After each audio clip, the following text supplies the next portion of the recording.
In today's video, we're going to talk about the Flash movie, which is coming out very soon, being next month. So, yo, what is freaking good, YouTube? Voice you here if you are new and make sure subscribe to never miss any of the Marvel, Kaiju, Monsterverse, Marvel DC-based content we try to make on a daily basis. If you could subscribe to the channel, turn notifications on, and let me know down below, how hyped are you for the Flash movie? So, let's break it down. So, The Flash is coming out very soon, and still they're marketing this movie very, very weirdly for a movie that apparently is tracking $140 to $160 million domestically. I'm from England. We don't care about the domestic. We only care about outside of America. Now, we care about the total because we want movies to make their money back, at least make the budget back and the marketing back. But for a movie that's tracking, I mean, that would be quite high based on most recent times. Guardians of the Galaxy Volume 3 is just over $500 million the last time they revealed what the total was currently. But if the movie's tracking $140 to $160 million, why are they promoting this movie in such a weird way? You've got Stephen King. Stephen freaking King is coming out tweeting about it, making it look like it's a brand deal. Sure, it was only a tweet, but for a pretty well-known author to start talking about the Flash movie almost sounds like he was told to say it, or it's part of their ongoing campaign to make people go watch it because they don't have confidence in Ezra Miller. I'm unsure. The studio for this movie, it's portraying a lot of different messages. So, Tom Cruise got to see it early with a rep from the studio watching it with him, but Tom Cruise watched their unfinished cut of the movie, which is very weird. But the next thing is even weirder, and I'm not singling out the person or the individual that said it, but so, I'm on social media. I'm a YouTuber technically. So, when there's a tag that says Warner Bros. Partner, and when it's coming from someone, if you look on their Instagram, they just happen to be an ambassador for the movie, and they come out and say, "The Flash is nuts. The movie has literally had me on the edge of my seat. There are so many mind-blowing surprises." But then she drops this line. It has everything you expect from a Flash movie. Okay, if you're a Flash fan, you would know the death of his mother that's been advertised in this movie quite a lot, and they've basically shown most of the movie already in the trailers. The death of Nora Allen is quite a pinnacle part, and it's a set part. So much so that the Flash TV show, it's been going for 10 years, they keep coming back to the death of Nora Allen, right? And Reverse Flash, Eobard Thawne, whether it's played by Matt or Tom Cavanagh, the Reverse Flash is always around. So did she just confirm the Reverse Flash? I'm going to say she did, because if you're talking like you're an actual real Flash fan, it is everything you'd expect from a Flash movie. I'd expect the Flash's greatest enemy, its greatest foe, the Reverse Flash, to appear. So if the Reverse Flash doesn't appear in any capacity, then this is untrue. But it's a bit weird for me because I've worked with Warner Bros. In some capacity before. I'm not going to say in what capacity, but I've worked with Warner Bros. in a capacity. But when you're an ambassador for something, you're going to be overly positive and promote said product, said movie in a positive way. So what Warner Bros. Partner basically means you're getting paid in some capacity, whether it be free merchandise,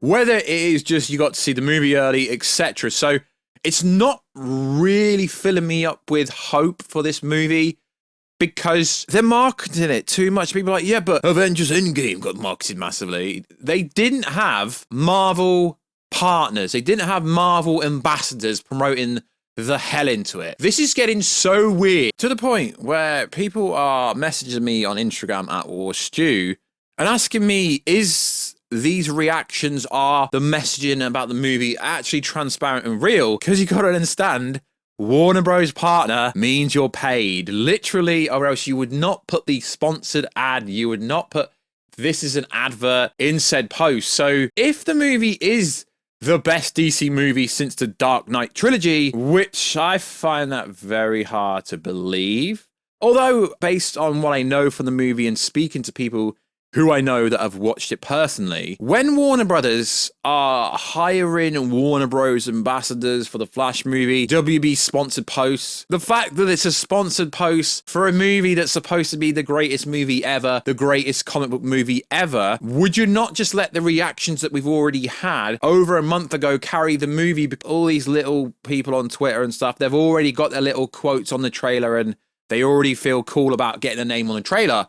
Which is cool, but is that not enough to the point now where it's not just this one instance? These Warner Bros. Sponsored posts are appearing all over the place. And it doesn't come out till the 15th of June in some places. So it is still a month away. Now, I'm a massive Flash fan. I don't need to keep telling you that. The Flash is in the intro, the outro, the banner, the logo, the channel started, covering the Flash TV show. I'm such a big Flash fan. And I want to be positive about this movie. But the more I keep seeing of it being rammed down your throat, every time I switch my TV on, every time I'm on YouTube and I'm not logged into YouTube Premium, which turns the adverts off, I see the Flash everywhere. So no wonder the Flash has had great views on Twitter because there's Twitter ads out about it. So it is tracking very good and could quite easily open at over $300 million.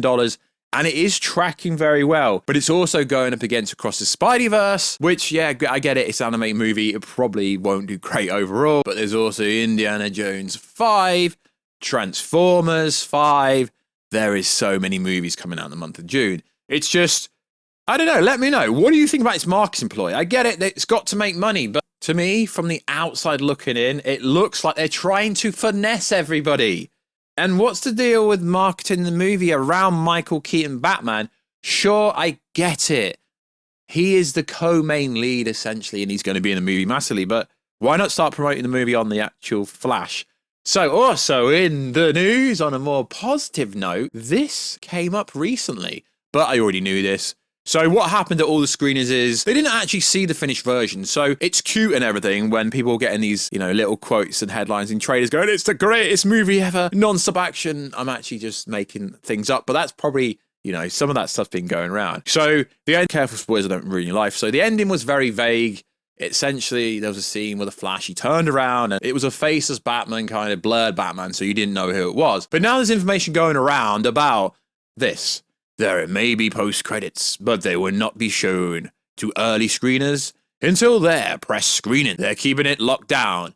So, what could they be keeping a secret? Well, we know they haven't cast Superman yet. We know they haven't cast the Batman yet. So this is talking about an Ebar Thawne scene. But we go back to that promotion, that paid Warner Bros. Partner post. Everything you would expect from a Flash movie. So if Ebar Thawne Reverse Flash doesn't show up, and I'm not just on about the Yellow Lightning scene that we've already seen in one of the first trailers, if the Reverse Flash does not show up properly, as in you physically see him, then they are taking a big L. Because this movie's had so much good press, and I do think the Flash Film News is a very cool page, but every time there's a new reaction, they share it.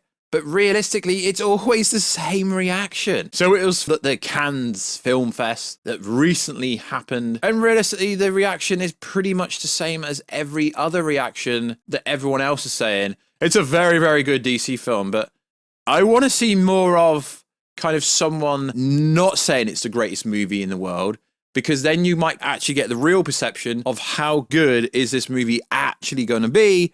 And I already know this is a pretty good movie because the plot leak's been confirmed. It's real. So it is a pretty good movie. It's just a case of how good can Ezra Miller execute his acting skills. Because to be honest, I'll be honest with my audience. At the moment, I don't think he plays a good Flash or a good Barry Allen. I think he is a subpar actor. I don't actually think he should be the Flash currently or Barry Allen going forward in the DCU. But a lot of people who I know who have seen this movie keep telling me that I would change my mind, and they were like, you'll make your little video on YouTube and say that Ezra Miller's a great Flash. Well, maybe if I do, maybe I will. We don't know. So it is very strange to me how Stephen King and Tom Cruise were saying that Warner Bros. Have made a great movie. Who's going to be next? Oh, you're going to get Kanye West, so we're going to get I'm expecting Kim Kardashian and Kylie Jenner to come out next and say something. Then I'm going to expect Godzilla to say something. Then Kratos.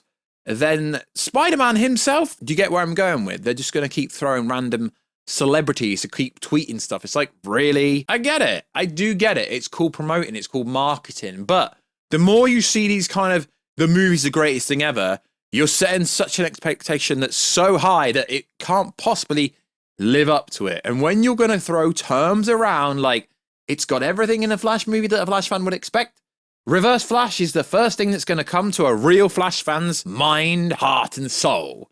So, post-credit scenes have not been revealed, but they have been revealed because it's got everything that a Flash fan would expect, and that will be none other than the Reverse Flash.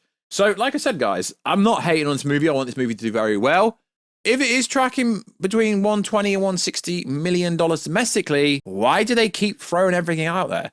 And I put a post up the other day, and people are like, they've barely shown anything of the movie. They've literally shown every scene from the movie, including all the plot twists, already in the trailers. Yes, sure, you have to look carefully to see them, but they are out there. So it's worth saying that it's not just Michael Shannon Zod returning. We have Fiora, who had one of the greatest comic book fights ever with Henry Cavill's Superman in Man of Steel back in 2013, which is freaking fantastic. And I know some people are going to type down below, you're just jealous because Warner Bros. Aren't working with you and you're not a Warner Bros. Partner, and you're just jealous. I know someone's going to say it down below, but I wouldn't do that because I'd have to be honest and transparent, and I couldn't overhype it like it's the greatest comic book movie ever, because quite personally, that's a really high stature. It doesn't have to be the greatest comic book movie ever. It just has to be a really good movie, which it seems like it is. It's just they are overhyped into it for no reason. So apparently tickets go on sale May the 23rd, which is cool. So make sure to get your tickets. Let me know down below. Is this going to bang $1 billion? Is it going to blow your mind? And Willie Barthorne appear in the Reverse Flash post-credit scene, and that's why they're keeping the post-credits under wraps? Well, to be honest, post-credit scenes are usually kept under wraps. Even the Guardians of the Galaxy Volume 3 post-credits were kept under wraps until like literally a few days prior. But when the press screens happen, then the post-credit scenes will get revealed. And if I haven't seen it already, I'll be able to reveal what they are to you, so to speak. So it does make me laugh when people say, you've seen the movie. You haven't seen the movie because you don't know the post-credit scene, so you haven't seen the movie. And apparently it's locked at 2.5 hours, and the cut that was shown a month ago isn't actually the finished version. So the people that have the little quotes on little trailers and posters, they're not even talking about the actual finished version. Most likely, the screening they had in Cannes and the screening they had in Australia recently, that's most likely very close to the finished version.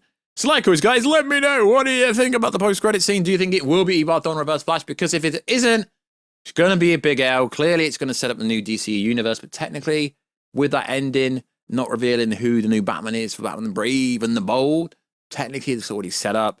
And it'll be some variation of setting up the new universe and also a Reverse Flash scene. Although, it's going to take a massive L if they don't just put him into scene where Nora Allen is killed, because it's him doing it. So like always, guys, check us out on Instagram at WarStew to see the beautiful face. Bye. And the beautiful voice. Check us out on Twitter, WarStewG. And I'll catch you in another video very soon. Catch ya later.